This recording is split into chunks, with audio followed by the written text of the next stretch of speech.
It's like you're sitting a test. Yeah. And you're a math student and you sit a test. Yeah. And what I say to you before you sit the test, you know what, Phil, there's no need to sit the test. Here's your mark, B minus. Yeah. You're not going to be happy with that. I could have got an A. You should have let me sit the test.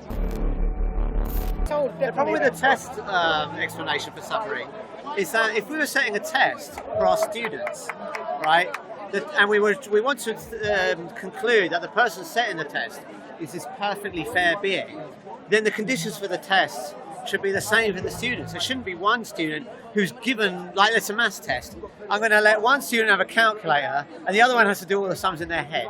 Or one gets all the formulas and the other one doesn't. That's the beauty of Islam. The one who's judged with the calculator will be judged differently from the one who did not have the calculator.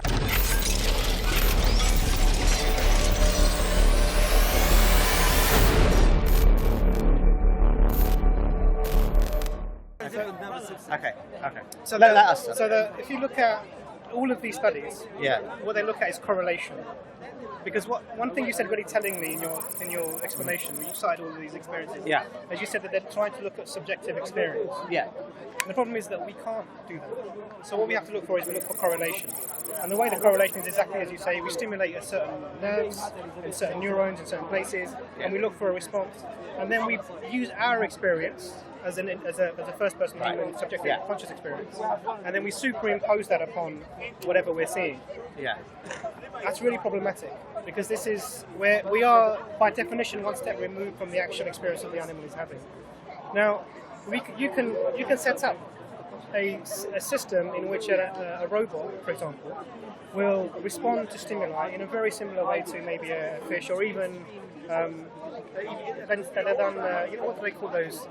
Woodlice. They've done really good experiments with woodlice where they almost mechanistically respond to changes in environment. We used to heat part of the box. And There's no question about that. Yeah. So what we can't understand from any of these experiments is actually what is the animal experiencing. Now let's assume it's pain. We're still told that these animals will have some sort of compensation for whatever that was. Okay. Do you understand? So that's a conversation argument. Let me just respond to what your point, and then we can go on to the conversation argument. So one was, there's a correlative. So the correlation. So I agree, we can never know the subjective experience of another conscious being. But that's equally true of humans. I don't know what yours is, but all I can do is say, do you have similar brain structures? Do you have similar pain fibers? Do you have similar behaviours? Can I infer from your behaviour and your anatomy what's the most reasonable inference? Because I can't read your thoughts. So for all I know, you don't experience pain. The only way we as doctors, for example, if you came into an A&E with a broken leg, I have to ask you, are you in pain? Right. But we can do that. I've had people who come in. Right. We've x-rayed their leg and it's great. But I could be lying, right? Sure. You could be lying. But maybe I want sympathy. You would lie. Come on. What I'm relying on though is your explanation. Only when I speak to him. So the thing is, between human beings, it's a reasonable thing to do. For me to try and superimpose my experience onto you. So why can't I do the same with an animal? Because we're not the same. But I'm not the same as you, am I? No. I'm not identical to you. We are. We're not. No, we're not. In much more in a way. We are more similar. Obviously, we are more similar. So Agreed, we are more similar. And there's just on the animal experiment. So there's also an experiment done on. If you've heard of these experiments, this was done on. I can't remember who the psychologist was. He took baby monkeys. Yeah. You've heard of the depression, the well experiment, where they put a monkey on its own for ages and it developed depression. They were trying So he did a similar study where he had a baby monkey with a fur-covered sort of object in a cage that would provide milk. Yeah. So it would go to that thing and it would take milk. Okay. Then they would scare it, and the monkey would rush to that thing and hug it, like it would do to its mum. Right. So what they then did was they put spikes inside this cage and then wrapped that in fur, this object. So when the baby monkey was hugging the makeshift mum, it would be painful. Right. It would be painful. Yeah. They gave, and this was also a place where they would go to get their milk. Right. Again, they scared it. Now, what they found was, despite the pain, the monkey was still going to that place where the mum was, because there's something inherent within human beings. Yeah, of course. And you see this with abuse. Yeah, children, but that just etc. speaks to our similarity, doesn't it? Well, maybe I'm making a point for you. So what this shows, what this shows is even if you looking at simple things that are not so stimuli, not so stimuli, there's something else going on that can override that. And you we'll agree with that. Yeah. Something about if you're given the choice, you can override these sensations. So it just clouds, for me, it confounds this whole concept of just correlating. No. Well, look. Obviously, a parent will have a higher cost barrier to comfort their child. And terrible the point is, okay, obviously. But let's take another experiment. A mouse is given cheese. I hope I'm remembering this right. So the mouse is given cheese, and of course it eats the cheese, right? Unless there's a compatriot mouse that will get an electric shock, right? If it eats it, and then it stops eating the cheese. No, better experiment still. They did something similar with rats, right? Would a rat rescue another rat in a confined water where they're almost drowning? And what they found was they would rescue them, but they were quicker to rescue them if they had experienced the wet environment themselves, right? And that tells you, I think, that not only do they have empathy, but their empathy is informed by their experience, right? So to me, this speaks to us. All the evidence we have is that they have again, I don't want to use the word same because I don't think the pain experience of they have something similar, and it's no surprise that they do, because I would expect the pain system to evolve early. It's an essential system for survival, so I would expect it to evolve early. Another rat experiment. So this is fascinating.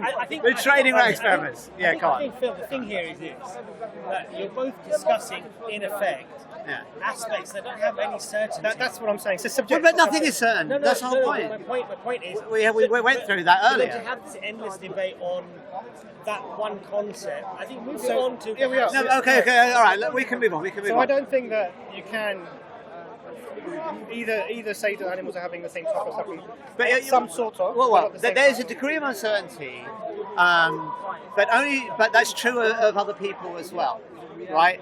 If I look at you, I don't know what your internal experience is, right? But we can go further. I made that point earlier. I'm repeating myself. But let's go a bit further. What about a child with hydroencephaly? A child with hydroencephaly has their cortex didn't develop, right? Now, do you think they feel pain? Evidence, I think, seems to be they do, right? And there's no reason to conclude that they do and animals don't, because many animals will have a more developed cortex than a child with hydroencephaly. This is the assumption. The assumption underlying this is that you can look at brains and you can tell. It's not just looking at brains; you're looking at behaviour as well. And when you combine the two, the evidence tells you animals feel pain. Just as if I look at your anatomy and your behaviour, I conclude you feel pain. But then again, we're assuming that we can get to a first-person, a subjective experience. It's a correlative thing. It's not a. So I think I understand your point. We all agree that there's uncertainty on inferring upon others' subjective experience. But if we extrapolate that, then I shouldn't say the Holocaust is wrong, because I didn't know that those Jews that were murdered were suffering. I only know that I suffer. So we can come to that. Right? So there's a contradiction there. The whole point really is that neuroscience is based on correlation. There is no way as yet, even with the it's not just correlation. Like, if I look at that experiment, where if I see the animal shows a fear response, okay, that could be mechanical, right? So I agree that maybe there's no subjective experience associated with it. But when we look at the next step of the experiment, we give them control over the stimulus, and they seem to pick the stimulus that we like, and they seem to switch off stimulus that we don't like. And to me, that's going beyond mere correlation. That is very strong evidence that they have preferences like we do. And you wouldn't see that in a robot. You could program a robot to react in the same way. And it's true that very simple organisms, even bacteria, have sort of moving away from danger responses. But we don't see this sort of preference change, right? It's that preference change that to me is showing very strong evidence. And this is a real problem. That problem of animal suffering is a very big problem for theists. And I don't know what Islam's view on. I know the Christians feel that suffering entered into the world with Adam and his sin. I don't know if that's the Islamic view. We don't believe in the fall of man. Okay, fine. Okay, all right, fine. Okay, but nevertheless, the point is that we know that animals have been here for hundreds of millions of years, suffering before humans, right? And if you want to attribute suffering to human free will, to free will. Oh, to free will. I mean, all right, just an animal stuck in a tar pit doesn't seem to have anything to do with free will. The object that hit the dinosaurs caused all that suffering doesn't seem to have anything to do with free will. That's like a random event. I hear what you're saying. Yeah. So I could see that the Holocaust, you could say that was human free will, but you can't say that to this hundreds of millions of years of animal suffering. So we disagree on this. So I believe that this correlation, we cannot equate the two types of suffering together. I'm not saying there's no suffering, but there's equity in that this is compensating. Do you want to go to the conversation then? So that's one aspect of it. But then the other aspect was the perspective aspect of it. This is the conversation I've got. Yeah. Do you want to say something a bit more about that, and then I can respond? Because I just spoke. Yeah. That's it. So what I'm saying is that. So one thing I didn't think that there is, in terms of the system that we have required at the moment, requires free will, and free will requires people to do good things and bad things. Now, in terms of natural suffering, for example, animals, etc., we believe that these animals are compensated in some way for this, and also that this is not the same as you or I would be suffering. That's probably just a position without any way of verifying. We've discussed that. Let's move on to that. That's fine. So the other aspect of it, actually, you're going to go. Take care. Assalamu alaikum, Jordan. Nice to see you. So the other aspect of it is perception. So our experience goes on beyond this. And there's a very famous hadith of the Prophet, peace be upon him, and I'll explain it to you. So he says that God will take someone who has suffered all their lives, and it will dip them for a moment in the paradise, and they will say, "I've never known suffering." And they do the opposite. You take someone who has had everything in this world, and he would dip them in the hellfire. And Okay, so it's like they've never known suffering. Okay. And that comes with the time of experience.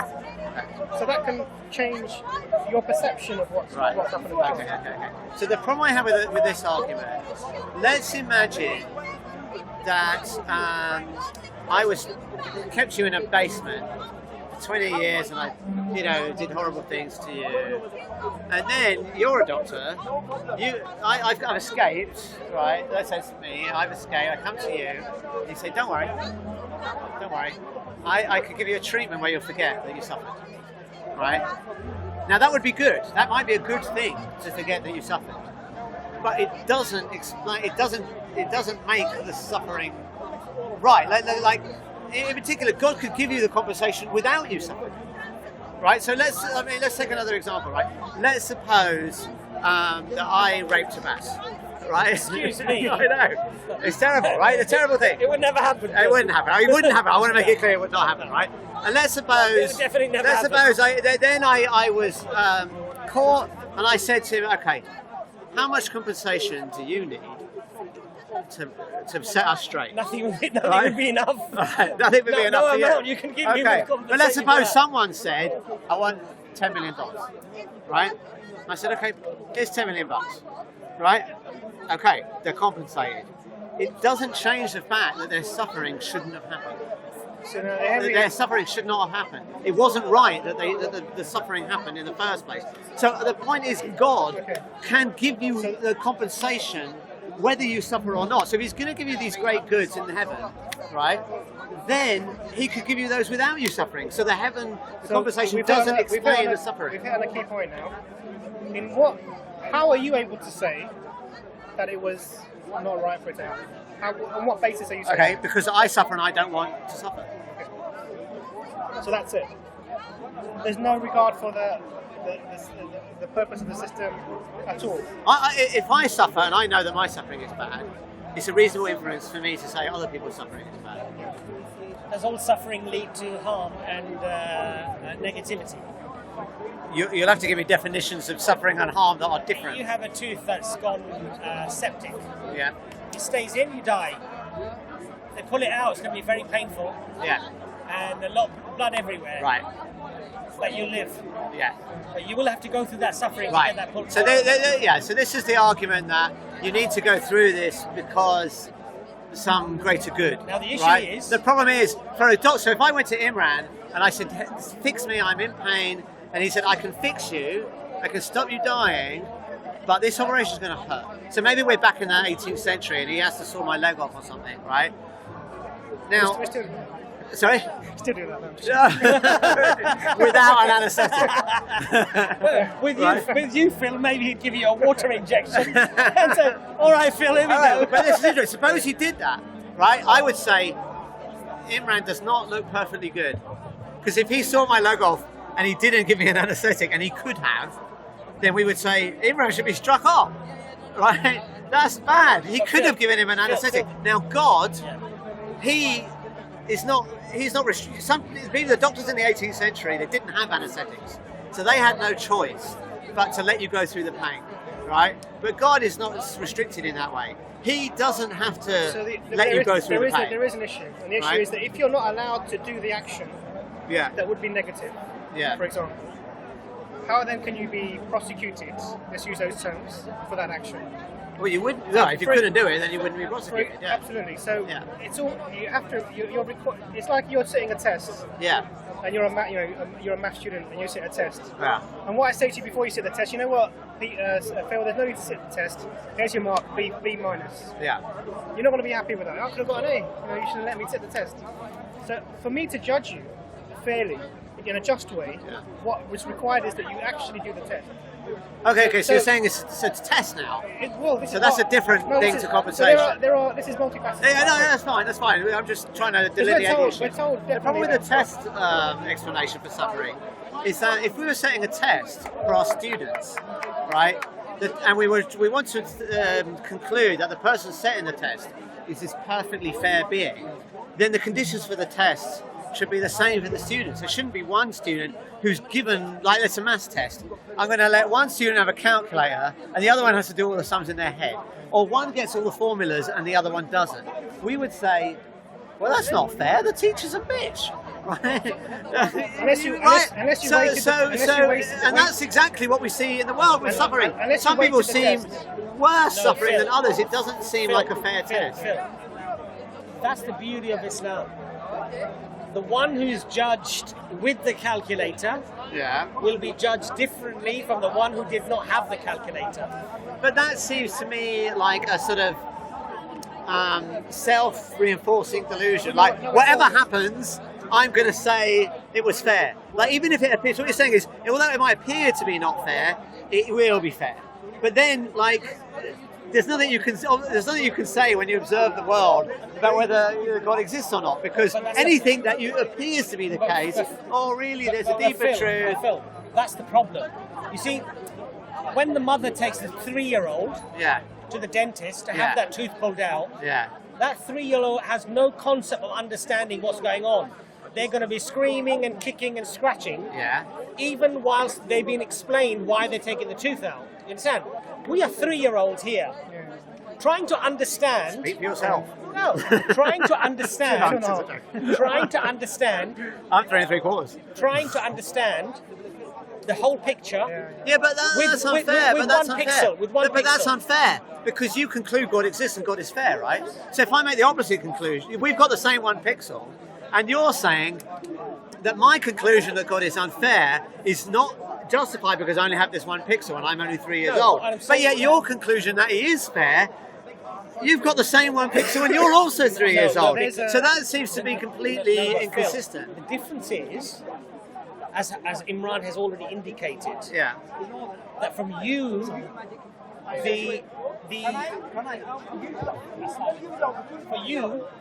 the very foundation that you build your argument and your assumptions from are to deal with just this life and this life alone. And so I'm giving you that there could be an afterlife. So what I'm saying to you, Phil, I'm going to give you that for the moment, right? And that what I'm saying is that doesn't help, because if you've got this compensation right? The compensation doesn't. The example that I gave is I'm trying to show that the compensation doesn't change the fact that you suffered unnecessarily. It might make it better, but it doesn't. It doesn't change the fact that you suffered unnecessarily. And a perfectly good God shouldn't allow unnecessary suffering. This is the other thing. So you attribute unnecessariness to it, and a required part of the system. In a place where you're tested, in a place where there's free will, these suffering will happen. There's no doubt about it. So it becomes. But there is, because hang on, do you have free will in heaven? Yeah. Are you going to suffer in heaven? No. No, but what you're doing is you're taking two different setups and you're equating them. Why should I be like, if you don't see a blatant contradiction there? No, not at all. What you're doing is you're taking two different realms. Yeah. Let's put it this way, you're taking two different worlds with two different physical properties, and you're saying that everything, the circumstances... But no, I accept they could have different properties. So there's an acute, so it's not that place is not a place of testing. So no, but to expect there to be testing in that place is... Okay. Hang on. Right. I can give you that heaven could have different laws of physics, whatever, maybe no laws of physics, right? Whatever it is, right? The point is, God can put you in a scenario where you have two features. One, free will, and two, no suffering. So if he can put you in that scenario, why not just do it? Because that's, see what you're doing. And also, he doesn't suffer, and he has free will. So why can't he create other beings that also are the same? Because you're sort of conflating different things, right? Phil never does that.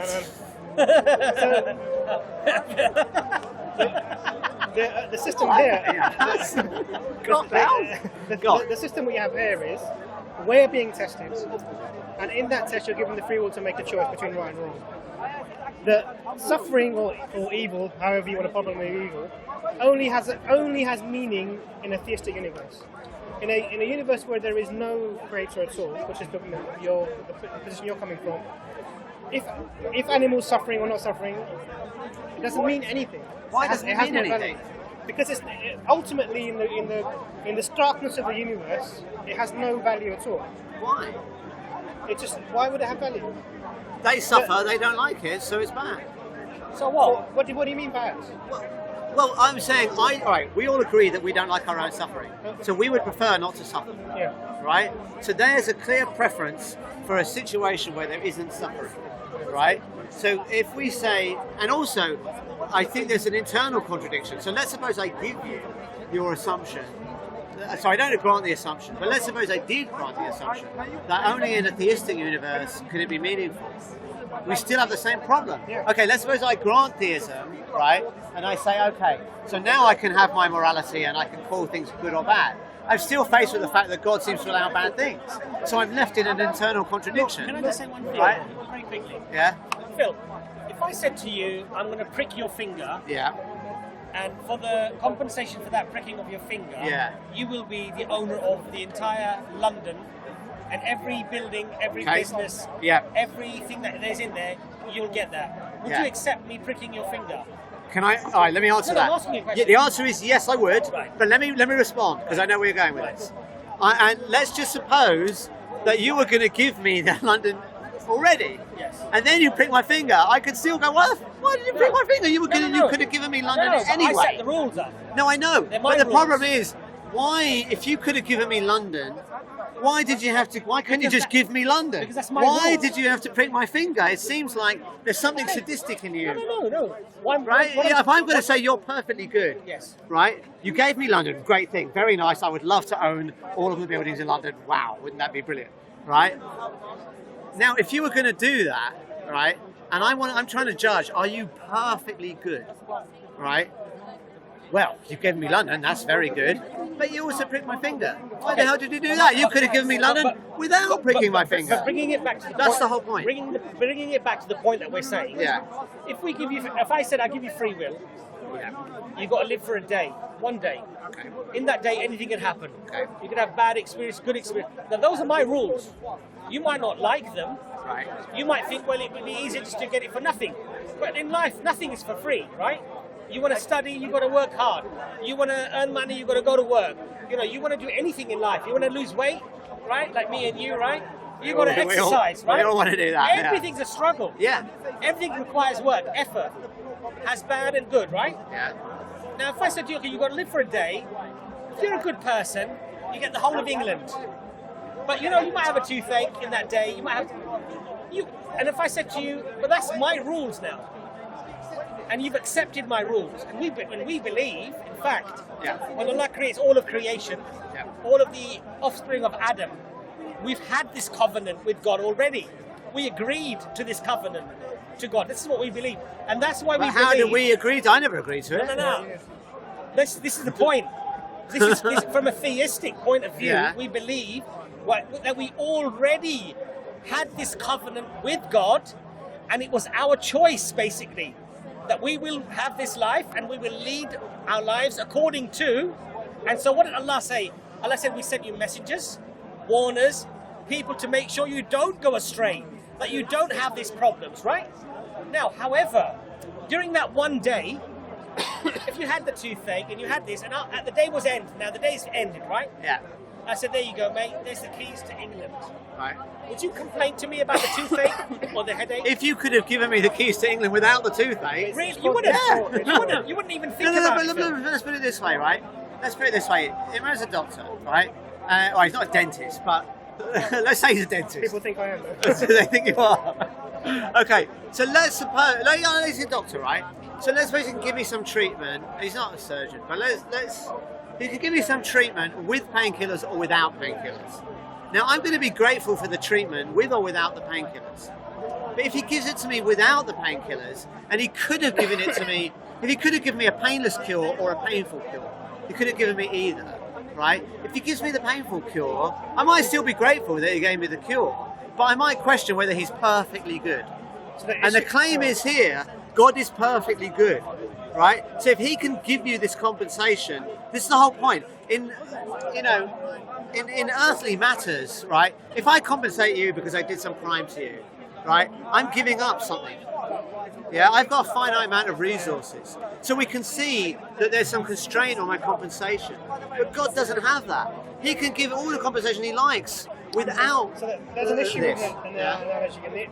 It seems to be that what you're suggesting is that paradise or whatever is given to you as a compensation for your suffering, and that's not the case. It's a reward for your obedience. The suffering happens as a consequence of being in the world in a system which there is morality, freedom of choice. Now, so your reward is being given the choice to obey the Creator, etc. If you choose to obey the Creator, it might be difficult for you. So we see, for example, if you go to China, there are Muslims who are being put into camps, etc. Whatever that might be happening. Now, I would say that is horrendous. Just for the camera, of course, the whole world should be getting upset about this. It's appalling. I agree with you completely. Now, the suffering that people are going through is because of the choices that they've made. You're not being rewarded for the suffering, but you're being rewarded for your choices that you've made, the obedience that you have. The suffering is a consequence of what you've chosen to do. Well, a lot of suffering isn't, right? Clearly, the Jews didn't choose to be massacred in the Holocaust, the choice was to be Jewish. No, you couldn't choose. No. You could have said the Nazis didn't care about theology. They thought it was a racial thing. I mean, there's no racial. The whole concept didn't make sense. You couldn't have said to a Nazi, "I'm an atheist," or "I'm converted to Protestant." Well, they were mostly Lutherans, right? I guess, or Protestants. I'm converted to Protestantism. Don't kill me. I mean, the Nazi wouldn't give a shit. So that's not true. Less. That's not true. Because many Jews, you have to remember, were from Khazars, from the Russian converts. They were not ethnically Semites. No. I'm not saying they were ethnic. I'm saying the Nazis saw that they were wrong. That they thought it was an ethnic thing. It was religion. No, but you don't. Not ethnicity. No, to them it was ethnicity. I'm not saying they were right. Of course they were wrong. There's no notion of ethnic. You're right. There were a lot of converts, but they didn't see it that way. Is my point. You couldn't. There wasn't a point was you couldn't have made a choice to do anything different. So in that scenario, there are a couple of choices happening. So the choice is one of the person to stick with their beliefs and their identities, and not because there are people who could have hidden their identities. The other choice on the other side is they couldn't have. They were put into ghettos. They didn't know the Holocaust was coming, right? if they'd have been asked convert on, there wasn't nothing like that. You're misunderstanding my example. If these people could continue to maintain their identity, whatever their identity was, religious or racial, however you want to put it. The other choice was the people who were doing the persecution, the people who were persecuting, the people who were doing the killing. They also have a choice, and they're also going to have compensation for that choice. Do you understand? So the choice is on both sides. So in any interaction, we're talking now, how I come across you and how I treat you. And but let's just go to this issue of choice, actually. True or false? In Islam, our actions are already written down ahead of time. Our actions are written down ahead of time. Right. True or false? There was a hadith where Moses and Adam are having a debate in heaven. And Moses says to Adam, you screwed everything up by eating the apple, whatever it was. We didn't quite say it that way. Yeah, right. Well, I've got the quote. A lot more respectful than that. Right. But basically, I'm translating it into plain text. Okay. Right? Adam, you screwed everything up. You ate the apple. What a mess you created. Right? And Adam says, you can't blame me. It was already written down. I was predestined to do it. And it even says in that hadith, so Adam trumped Moses. He won that debate. But you believe in that as well, Phil? Well, hang on. In predestination? No, I don't. Of course you do. How do I do that? Well, if you believe in pure materialism, and consciousness and everything is just a collection of atoms and molecules, then you effectively, if you know all the variables, then from the very concept of the Big Bang to how life will complete itself, billions of years, can all be predicted as predestination. So okay. Well, first off, no, because you're assuming that the laws of physics are inherently deterministic, and I don't accept that. So I just don't accept your premise. It just doesn't follow. Okay. Secondly, even if I do think that, I'm not trying to explain the suffering in the world through free will. So there's no internal contradiction. I'm not saying predestined. The problem is, if we're predestined to do everything, I couldn't have chosen differently. I'm not saying predestined. Therefore, I don't have free will. No, Phil, I'm not saying predestined. Consistent. I'm not saying predestined, Phil. I'm saying if you know all of the variables to a particular experiment, you can predict the outcome. Yeah, but that's not true. That is not true. Is that not true? No. So things happen randomly. Is that what you're saying? Yes. Really? Okay. Yeah. Well, I don't know if you about fire a photon through a pane of glass, right? This is how I understand it. Some of those photons will go through the glass and some will bounce back. That's why you see a reflection in the pane of glass, right?